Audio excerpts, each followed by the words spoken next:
Hello, we are here with Jeremy McCain, who is the CEO and founder of Ocean Currency Network right here at EarthX.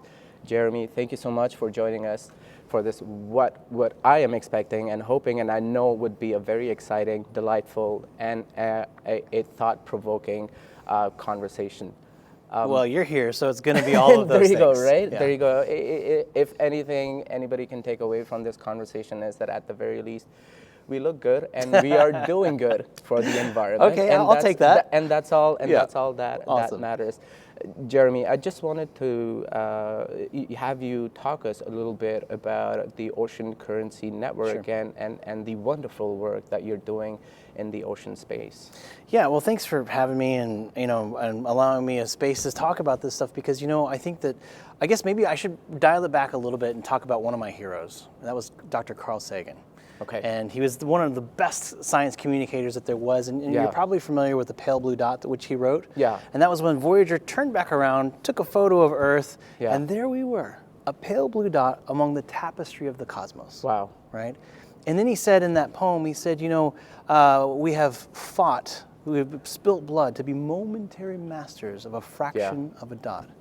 And when I look at our problems, our big problems on the planet, it's because we're fighting for those fractions and not the whole. So Ocean Currency Network really kind of came out of this idea of like, what would happen if we really just got on the same page, realizing that we're on this blue rock tumbling through space. And what are some of our issues? Well, when we look at the oceans and we think about climate change and the other types of things that are abundant, well, the ocean really is a super weapon against climate change. And it has enormous amounts of value. I always tell everybody that nature shows up every single day. She provides the air that we breathe, the food that we eat. But you know what? She never gets paid. Yeah. And how would you feel if you worked for me and you did all of these wonderful things and you never were on the payroll? I'd be grumpy, I'd tell you that. Totally. For sure. So we put nature on the balance sheet. Yeah. That's what we do. And so we do that by looking at what we call ecosystem services. So for instance, seagrass, it sequesters carbon that's very valuable for us right now. It also, every 1 square hectare of seagrass supports up to 80,000 fish, which also means food security. I could go on. But in order to do that, to improve something, you must first measure it. And so the Ocean Currency Network has built enormous amounts of tools, space-based, ground-based, underwater, to be able to really aggregate enormous amounts of data to determine what's healthy, what's not. And then where we continue, where others don't, is we say, well, what's the financial value of this? How do we get this in the markets? Well, I already mentioned that, for instance, there's a new paper. Our lead scientist, Dr. Carlos Duarte, just published a paper that said seagrass globally is worth $6.4 trillion. Oh my God. That's 4.2 times greater than global oil production. And more than what AI is projected to generate, and I'm not being factual about it, but surely that is up there with, nature's abundant, the best new hot thing, right? And that's really the focus on this. And so when you look at that and you say, oh, great, well, it's worth 6.4 trillion per year. It's 4.2 times more than global oil production. But how do we make that a reality? If you're an island nation, how does that translate to cash? And so we have a trading platform that allows the capital markets to directly invest and then see full transparency of what's happening. And so we're aiming to release a new product that we say, well, you can kind of think of it as like the Coinbase for nature. We really want to make it very easy to see where nature's thriving, where it's not, what can be done, so that when we look at marine protected areas and various other types of sanctuaries, it becomes a profit center and not a liability. And Jeremy, so thank you. So now I know what your superhero origin story was, which is good. And I'm glad that you went, someone so capable and dynamic as you has chosen to be a superhero. You could have just as easily been miserable and anxious and become a villain. And so I'm glad that we went through not a villain arc, but a superhero origin story, and you decided to start Ocean Currency Network. And within Ocean Currency Network, what I'm hearing is that most people are not aware of what the oceans do for us, because like even I am from Toronto, Canada. Of course, I consume seafood. But that's the extent of what I think oceans do for me, because we're next to a lake. But now that I've I am hearing you talk about oceans, I am getting aware, and I am obviously going to go back and search more about it, go on ChatGPT and ask a lot of questions about oceans. And so not only are you raising awareness, but you're also providing a platform through which the capital markets or the money people can then fund or provide capital solutions or whatever be the case, so that people that are connected to the oceans, or people whose livelihoods depend on the ocean and are currently only deriving value through traditional fishing, for example, through fishing, you're showing them another way of placing value to the ocean, and another way of supporting their livelihood, which reminds me of what Sylvia Earle told me about, that ocean life and oceans are way more valuable to us alive than when they are dead. Right. So could you talk a little bit more about some of the frontline advocacy that you do with communities that have depended on traditional sources of livelihood connected to the ocean, which is very zero-sum game, that the only way they can thrive is if they were to harm or to deplete the ocean life. So I'd love to know more about that. Sure. Well, first of all, thank you for saying that I'm a superhero, but I actually don't believe in that. Okay. I believe that there are no superheroes, but there is a Justice League, and we can all be part of that Perfect. together. I love it. Yeah. But I think, to answer your question, there is a challenge, right? Because, the way that we derive value is extraction. And that's not necessarily the best way to do it. I would like to be able to teach those who extract from the ocean today that maybe that's how we have been doing things, but maybe in the future we could extract data and use that data, be it for financial products, and that's really what we're focusing on. I think when you look at a country that says, look, we have an enormous amount of debt, we have to figure out how to get hospitals and schools, and there's a number of issues that come up in island states, right? But when you're sitting on, for instance, that $6.4 trillion number that I mentioned that was in that paper, did you know that the Bahamas is sitting on 1/3 of that? Wow. So now that completely changes the dynamic. So really what we need to do is we need to figure out very quickly, which is why we exist, is to make that illiquid asset a liquid asset that they can actually use, monetize. And now what happens, the next hurricane that comes through, they used to say this, my dear friend David Norris says, when the wind blows, the tourist goes, right? Yeah, that's true. The next COVID, the next pandemic, these countries will be in massive trouble. Yeah. This is a form of resiliency that does not exist right now, that we're actually deploying and testing out for the very first time. So that really is the crux of what we're doing. But when you asked about Sylvia Earle talking about the value, like the value of a whale, that actually is coming from our partner, Dr. Ralph Shami, who is the assistant director of the IMF for the last 25 years. He did a beautiful TED Talk about the value of a whale, but it's not the value of a whale on your plate. Yeah. It's carbon value. And it's worth well over $3 million over the course of its life. Wow. African elephant is about the same. An African elephant lives to be about 60 years. Imagine if you're an African villager and your only job was to actually protect that one elephant over the course of your life, and it's worth $3 million. I'd like that job. I mean, it's a great job. I'd like that job. Who wouldn't want it, right? And now you have a revenue stream based on protection versus extraction. Yeah. And this is the narrative that we need to shift. Some people might say, well, you shouldn't put a price on nature. No, we already have. It's zero. And we're changing that. Yeah, and so the price that we are currently putting on nature is so grossly undervaluing what nature is doing for us, and we are being myopic through the existing actions that we are taking. So you are showing another way, and you're showing that we're leaving so much on the table. And so if we were to switch the narrative, like you said, instead of poaching elephants, if we were protecting them, which by the way, it makes you feel better, makes you feel good. It's a lot more mindful, and it's doing good for the economy, and it's making you resilient. Well, the real question is, what would happen if nature was gone? How much would we have to build synthetic systems? What would that cost us to survive? And these are systems that I believe have perfected or evolved over millions of years. 4.6 billion years. Billions of years, and how would you even start or even duplicate or mimic, or because like you said, it's one big blue dot, and it's not not tiny locations or whatever. And if the whole nature goes away, we go away. That's right. Right? And so As Sylvia would say, no blue, no green. okay, if no, I love that. I love that. If no blue, no That's green. Sylvia's words, not mine. I love that.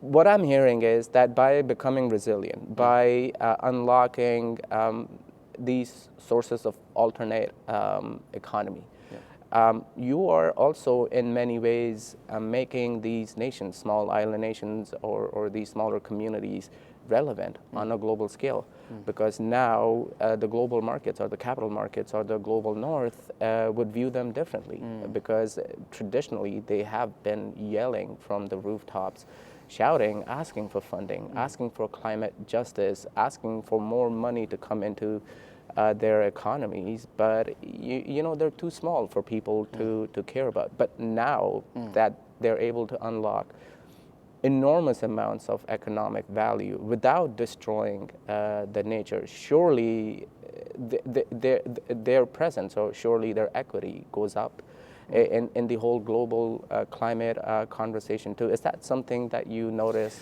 I mean, I think that if the island nation representatives were here with us in this conversation and now they're like, no, we've always been relevant. Your priorities are just out of whack. Yeah. Yeah, and we've built this market to look at things in a very certain way. Yeah. I'm not here to say you're doing it wrong. Yeah. I'm not saying that you're a bad person. Yeah. I'm just trying to meet you where you are. Like, Yeah. there's a lot of us here who are altruists who want to do the Yeah. right thing for the planet because it's the right thing to do. Yeah. There are other people that can only understand things on a spreadsheet. I don't care how you get there as long as we all arrive at the same point. And I think that completely depolarizes all these different types of issues because, yeah, we have all kinds of different feelings and beliefs about systems, but that's what makes us so great. If we can empower those differences, that's what's going to make that pale blue dot not a fraction but a whole.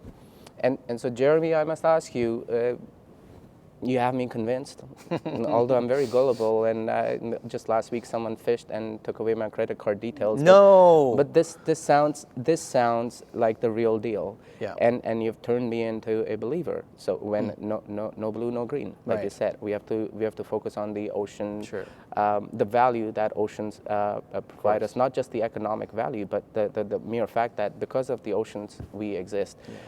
How does one get started to get involved with the ocean currency network?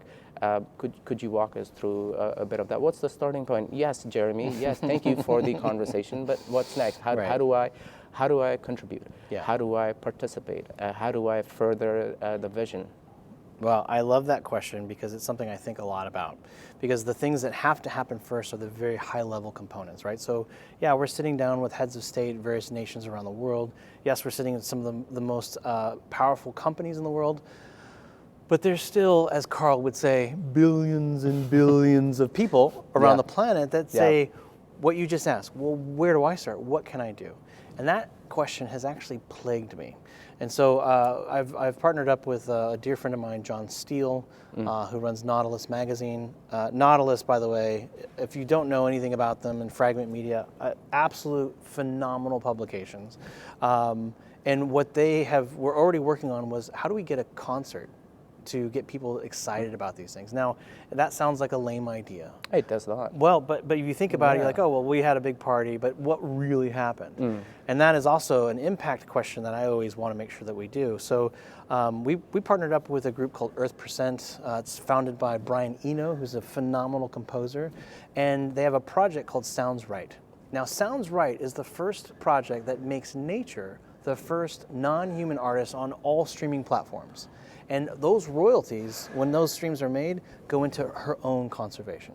So what we're hoping is that while we're talking to the heads of state and while we're talking to the companies and people like yourself are asking that question, the least thing that you can do is stream nature on Spotify, and we hope that becomes the gateway drug for you to be interested in other things and find out where you can play a role. But we're going to do a concert in Nice, France at the same time of the United Nations Ocean Conference 3.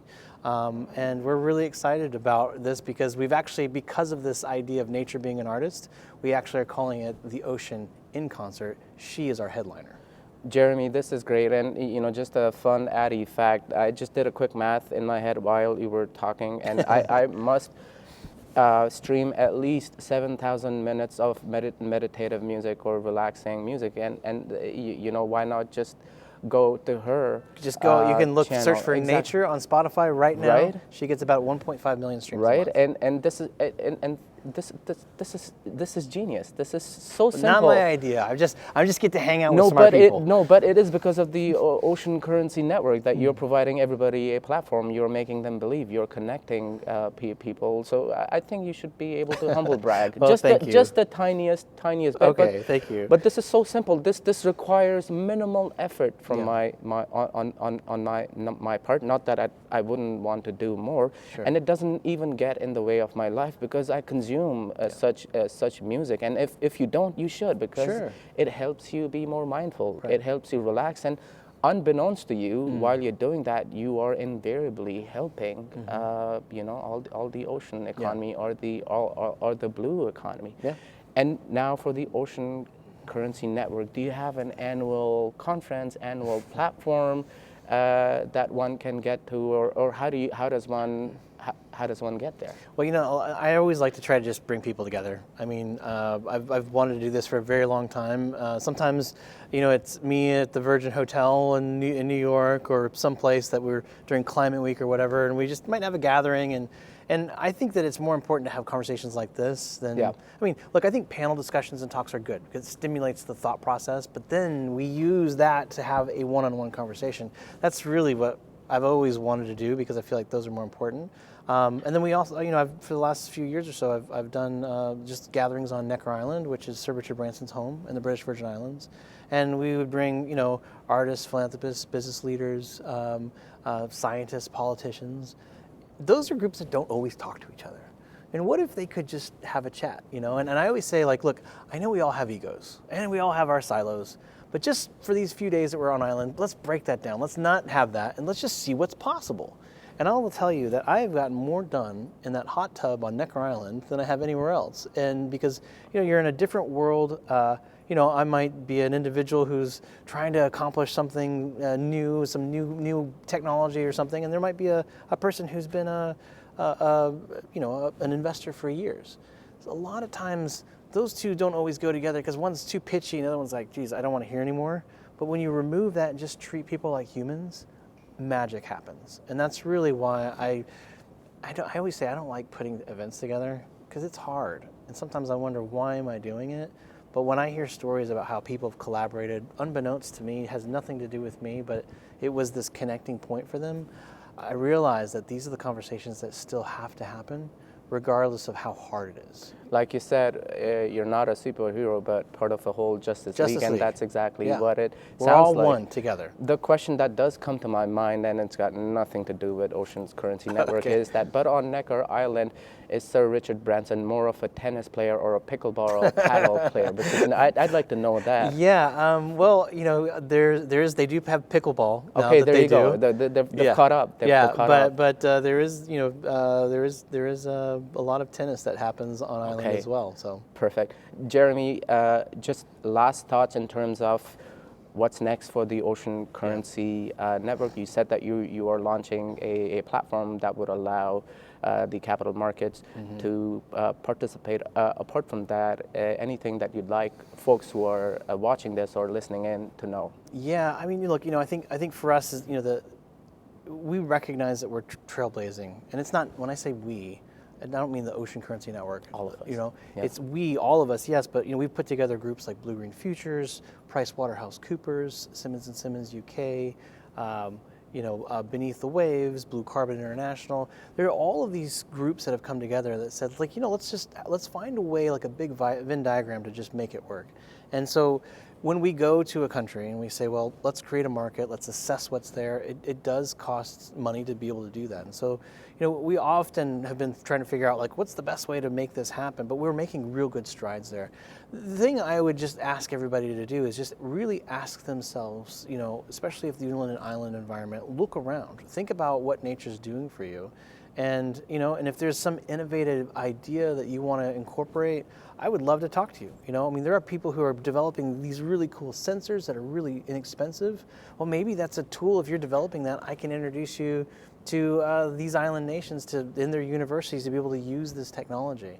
I really want this to be a collaborative effort more than anything, because that is the only way through. Just like I said earlier in this talk, we can no longer fight for a fraction of the dot. We must now fight for the whole.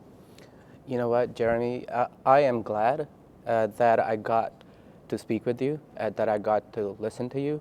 And I think one of the most wonderful things about EarthX is that they don't let you get climate anxiety, because anytime those thoughts start creeping in, you meet individuals, incredible individuals such as yourself, that are ushering in the change globally. And you're like, you know what? We are in good hands. Everything will work out. Of course, we have to take action, but you know what? Jeremy is out there working day and night, putting people together, making things happen so that I can go back home and sleep knowing that the planet will be just fine. That's really nice of you. I think we're going to have to put you on the payroll. Perfect. Maybe you can just say that as I walk into every room, yeah? I take Venmo. I will give you my Venmo. Right. Okay, Jeremy, thank you so much. It was such a pleasure having you. It was a real pleasure to be here. Thank you. Thank you.